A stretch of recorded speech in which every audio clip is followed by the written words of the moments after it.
once AEW pay-per-view left, and I'll take a break from these AEW pay-per-views after this. So yeah, War Serials Tyler's back with the penultimate AEW pay-per-view review. If you want to see my All Out 2021 review, you could go ahead. I'll put that on the playlist after this video with Double or Nothing. Better than the last pay-per-view, but this is like June or May, June. It's gonna be like a few months when the fans came back and both all come back to the road, and yes, that all happened. My LSL 2021 was the last pay-per-view in the Thunderdome, which let's not talk about that show. It was bad. But it's not the worst of 2021. Extreme Rules is the worst. Anyways, May 30th at Daly's Place and the TIAA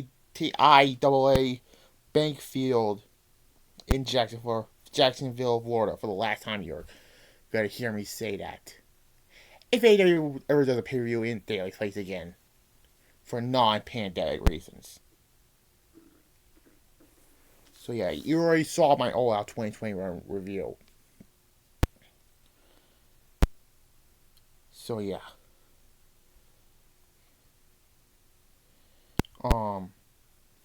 It was better than the last pay-per-view, but it was still. Like Wrestling Rampage says, if it's bad, it's bad. But if it's good, it's good. Anyways. So. Yeah.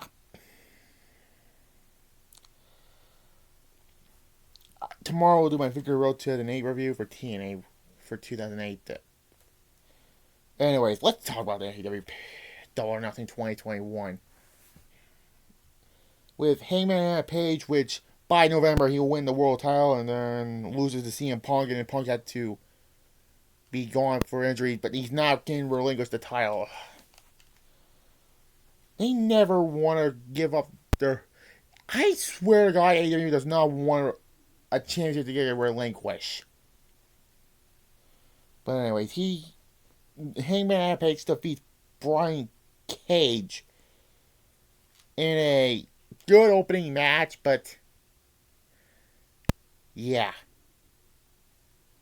Page last year main event in the first day in Stampede to being in the opener to this year main event in it again. Flip flopping. I give it a 6. It was.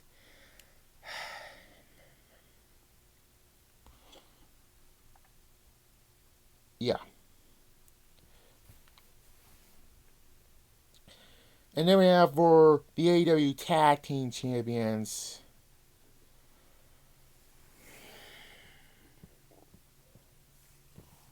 God. The Young Bucks defeats John Moxley and Eddie Kingston. First off, what year was in November? Yeah, November. Moxley and Eddie Kingston had a I Quit match, which. Yeah, that did happen. And now, like, November, December, January, February, March, April, May. 7 months later, going for the tag titles. It's went on too long, and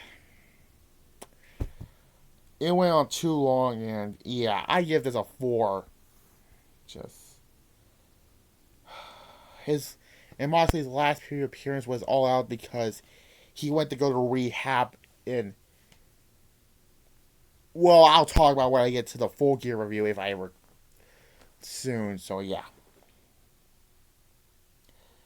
Anyways, then we have this Casino Battle Royale, aka Battle Royal, which is a Royal Rumble match, but instead of numbers, it's cards of like the ace, the hearts, the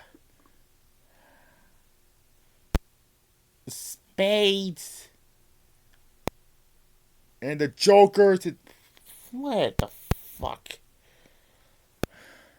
I prefer the WWE's Royal Rumble match with the numbers like 1, 2, 3, 4. You know.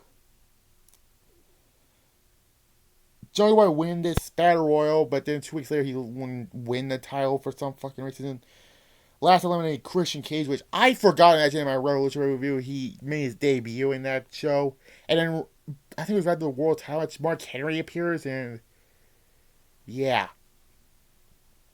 This was okay of a Battle Royal, and we all know WWE's the king of Battle Royals. Let's just be honest here with the Royal Rumble, basically. I only give this a 5.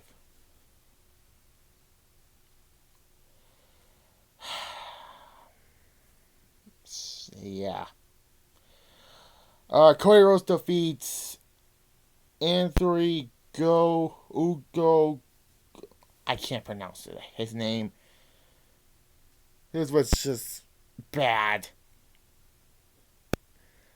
And it's weird looking at this now because Cody Rhodes is in WWE. Well, he's out with an injury now. I give it a 2. It was not good.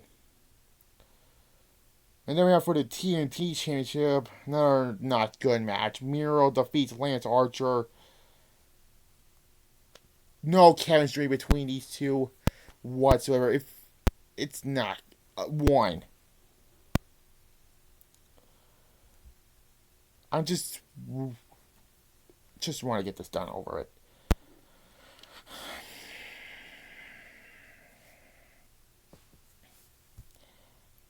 Anyways, we have 2 more title matches after this. With this one for the Women's World Championship.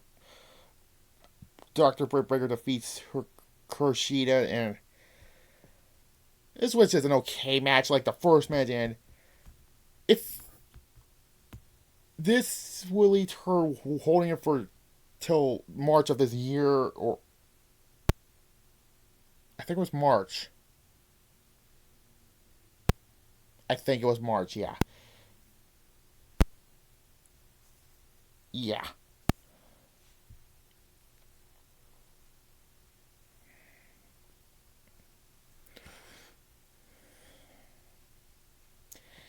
I give it a 6. This was... I swear that they try to reenact the Charlotte Asuka match from WrestleMania. Well, guess what? Bray Wyatt is no Charlotte Flair, and this was nothing like WrestleMania 34's match. I'm sorry. Anyways, Darby Allin and Sting defeats Ethan Page and Scorpio Sky. First things first, match back at... Well, first actual match. I don't count the Street Fight at Revolution. The cinematic match, I call it. Now, at Revolution. It was good. And Sting got the pinfall victory, which, yeah. I don't know why Sting... Well, I understand why, because they don't want him in a one-on-one match, because what happened the last time. But yeah, this would be his last period match till this year's Revolution. Yeah. I give it a 7. This was the best match on the show. Anyways, then we have the last 2 matches. A triple threat match, basically, for the AEW Championship. Predictable as hell. Kenny Omega defeats Orange Cassidy and Pac. And, yeah. This was just... boring. Blech. Tongue tie. Boring. All about triple threat match. Just a 3. Kenny uses all 4 belts. The Impact Championship. The Triple A Championship. The TNA Championship, which that same belt that bigger names held, like Kurt Angle, AJ Styles, Samoa Joe, by the time of this recording, still is the TNA Championship and Sting to end the actual AEW belt, and boring. Anyways, then we have the main event. Stadium Stampede. This was not like the last Stadium Stampede. This is the last one they do. Now, there's a stipulation if the Inner Circle lost, they will be forced to be disbanded, which, yeah, that did not happen. The Inner Circle of Chris Jericho, Jake Hager, Sammy Guevara, Santana Ortiz defeats the Pentagon, one of the dumbest factions ever. I mean, the most dead-ass faction ever of, well, MJF, Shawn Spears, Cash and Dax, Harwood and Wheeler, and Shawn Spears and Wardlow. This was nothing like the last one, because the last one was funny as hell. I think this one was like a story purpose to this match, and the reason I did not put it on my best matches because of they barely went into the TIAA stadium, basically. It ends in the ring where the actual event is, and yeah, the Inner Circle won. They are not disbanded. And this was like the last time the Inner Circle did this faction met something, because now they're no more. So what was the point? I give this a 5.5 because of it. This show overall, it was better than Revolution. But that's not saying a whole lot. And everyone's going to hate me for that because, oh, you're not a fanboy. Well, guess what? This show overall gets a 6.8 out of 10. Yeah. And I'm finally on to the last period, which is Full Gear, because I already did All Out. Or Tommy will call it Balls Out. I'll be back with my Victory Road 2008 review and my next What If, which will be on What If the Big Gold Belt Never Get Unified in 2013. That will be the video. I'm on the road to 50 subscribers. And yeah, bye.